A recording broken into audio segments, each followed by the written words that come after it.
di bawah perkataannya. Dan kenapa si laki-laki tidak membeli dari bawah kakinya si perempuan itu diambil? Supaya laki-laki itu tidak mau memijat kulit perempuan itu, sehingga diambillah dari tulang rusuk untuk menjadi pendamping, teman berbagi suka dan duka. Itulah artinya kenapa diambil dari tengah-tengah apa dari tulang rusuk laki-laki. Dan saat ini dikatakan janganlah ketika kita di masa muda, ketika berteman kita menunjukkan kasih kita. Contoh kecil, ketika berjalan pergi kemana-mana ada batu tertendang, kenapa kakimu jadi sakit? Jadi kita turun obatnya. Ayo kita turun obatnya supaya kita obati, kita olesi. Begitu juga si perempuan kepada laki-laki. Kenapa kakimu bang? Aduh deh begini, ayo saya obati. Itulah ketika di masa waktu berteman, di masa belum saling mengenal dan belum saling mengikat janji. Tetapi setelah mengikat janji, seminggu masih kasih ada, sebulan, dilihatlah tingkah laku si istri tadi. Bagi ini berkue. Soalnya doa penak takon walau saya nama saya. Kalau utama dari dulu begini istriku ini, tak mungkin kuambil dia. Lah aku jumpai seperti nandeku. Lah aku jumpai seperti mamaku yang lembut, yang pintar masak dan lain-lainnya. Jangan itu ambil kayak laki-laki. Kalau itu ambil, jadikanlah ibumu itu. Bangun jam 6, pergi jam 7 malam, pulang jam 7. Dijumpainya suaminya, bangun tengah 9, pergi kerja jam 9, pulang kerja jam 3. Terjadi apa? Perubahan. Terjadi apa? Pertengkaran. Si perempuan akan mengungkit, kau tidak seperti bapakku yang rajin kerja. Bapakku tidak merokok, kau merokok 3 bungkus satu hari. Terjadi apa? Bentrok. Jadi si laki-laki itu jangan pemahamanmu harus sempurna seperti bapak. Tidak ada itu. Tetapi jadikanlah suamimu itu sempurna di hadapanmu, dan jadikanlah istrimu itu sempurna di hadapanmu juga. Bagaimana? Saling berbagilah, saling melengkapilah, supaya Kristus adalah dasar dari suami istri. Kayu, jangankan mas, enggak leben, mentah atau gosok. Atau si laki suruh mengkampak kayu, udah duluan kakinya dikampak. Apakah itu harus dipulangkan? Tidak kan? Maka kalau sempat dipulangkan itu perlu dipertanyakan. Apakah maksud tujuanmu itu berumah tangga? Apakah hanya di masa muda itu kau tunjukkan kasihmu, setelah kau lihat jati diri pasanganmu masing-masing, engkau jadi minta kasihmu itu? Maka kasih itu tidak tulus. Kasih itu ada yang diambil karena cantik rupanya, ganteng si laki-laki itu, tinggi cocok bila suaminya. Jangan itu. Tapi lihatlah kekurangannya dengan melengkapi kelebihan. Ini ada zaman dahulu biasanya jarangnya saling jumpa-jumpaan kan. Paling ina kalau karena itu mau kamu jadi terbaik. Ditengok mungkin si perempuan tadi itu rajin, baik hatinya, taat kepada orang tuanya. Ya mulut atau perempuan kalau disuruh seperti itu, apalagi kalau dikenal anaknya laki-laki tadi, pasti terserah inan lah, terserah bibi lah, terserah nanggur lah. Nah itu si orang tua laki-laki nakku, kamu kuida godokah lima arjau.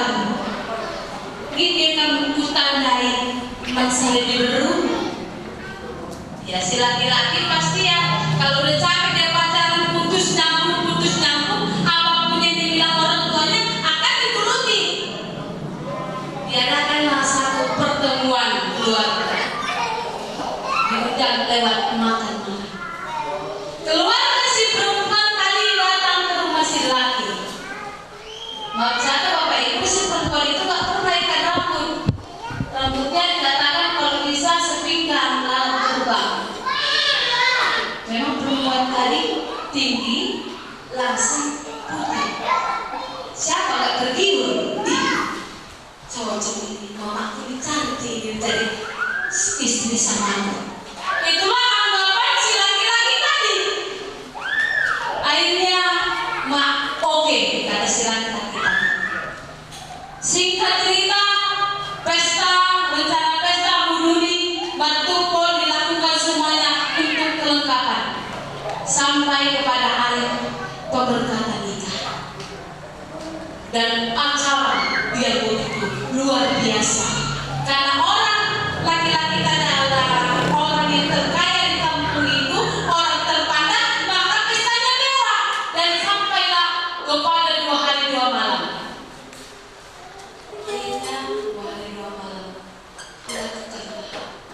Yang namanya si perempuan tadi, dia nggak mau disambut di salon rambutnya, ditata dengan baik dengan rambut terbang. Singkat cerita selesai pesta. Ya, si perempuan dibawa ke rumah laki-laki. Pada malam hari keramas lagi. Setelah keramas, biasanya orang keramas kan pakai anduk kan? Laki-lakinya terkejut.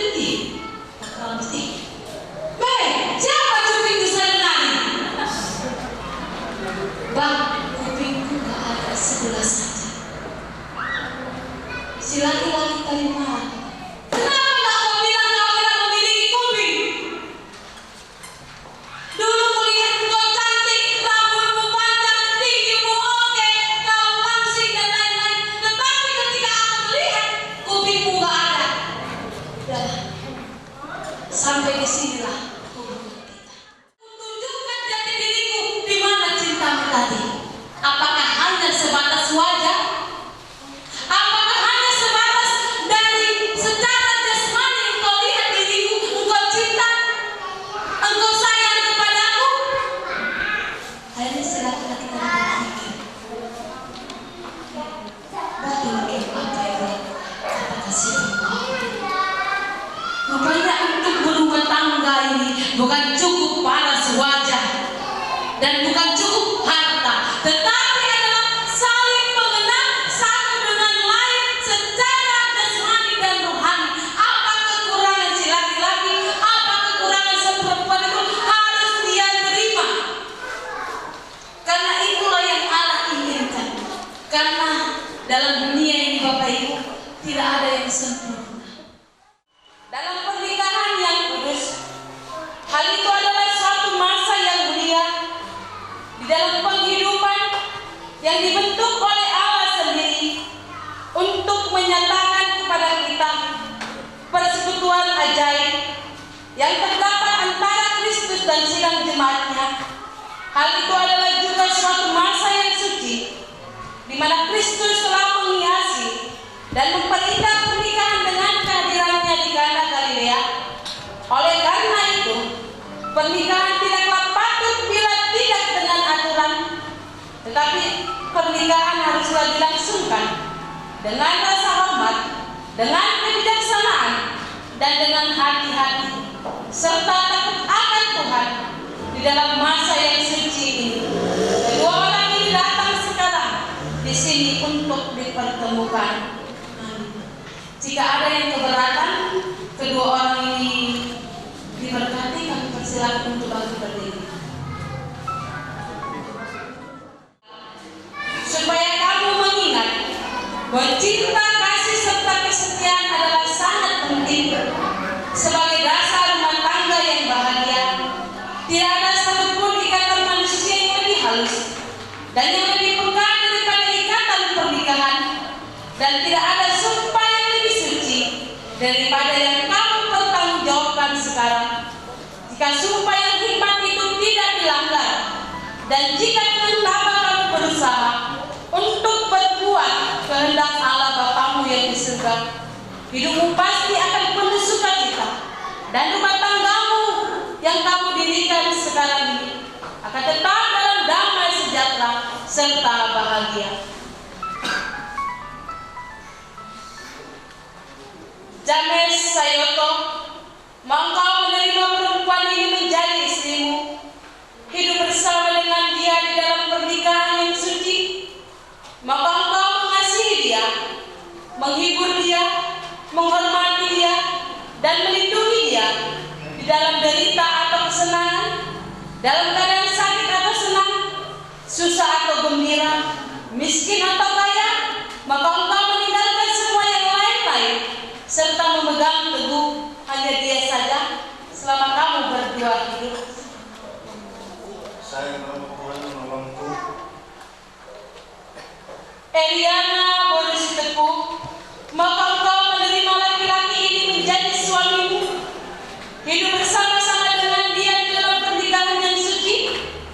Maka engkau mengasihi dia, menghibur dia, menghormati, dan melindungi dia di dalam derita atau kesenangan, dalam keadaan sakit atau sehat, susah atau gembira, miskin atau kaya. Maka engkau meninggalkan semua yang lain-lain serta memegang teguh hanya dia saja selama kamu berdua hidup. Saya mau Tuhan menolongku. Siapakah orang tua perempuan ini yang mau menyerahkan anaknya untuk dinikahkan kepada laki-laki ini?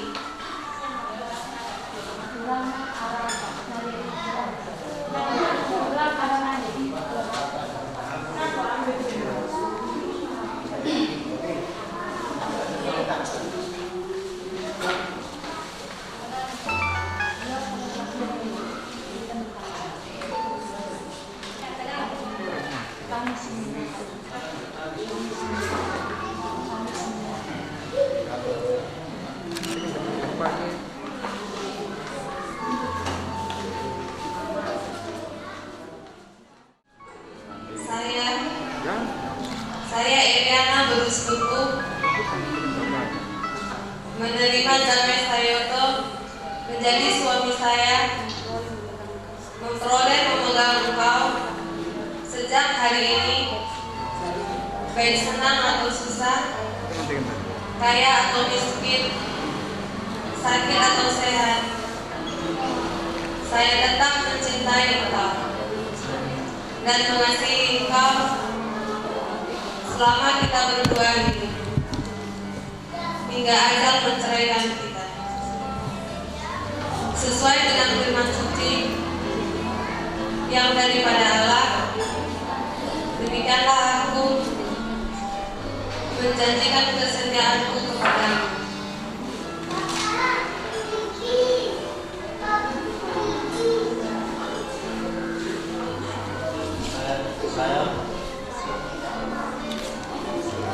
Saya James Sayoto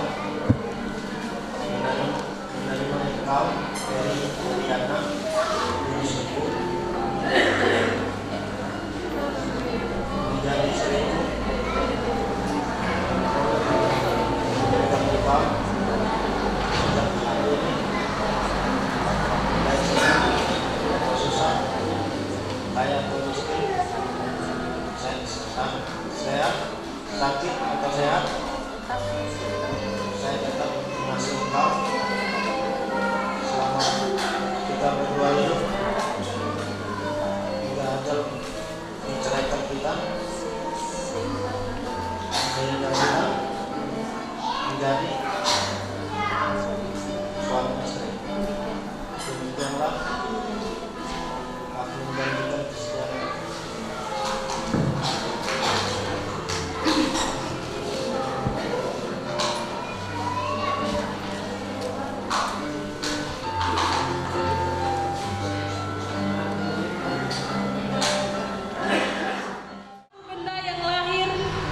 Yang nampak sebagai tanda hak karunia yang dalam dan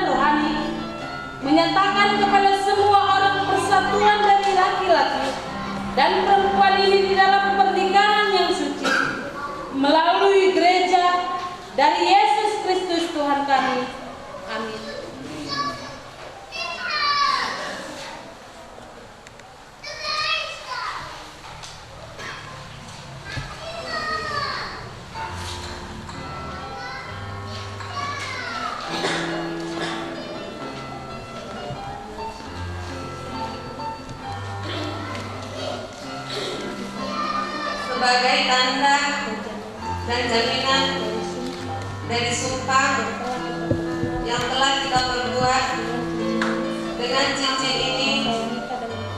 Saya nikah dengan engkau sehingga engkau menjadi suamiku di dalam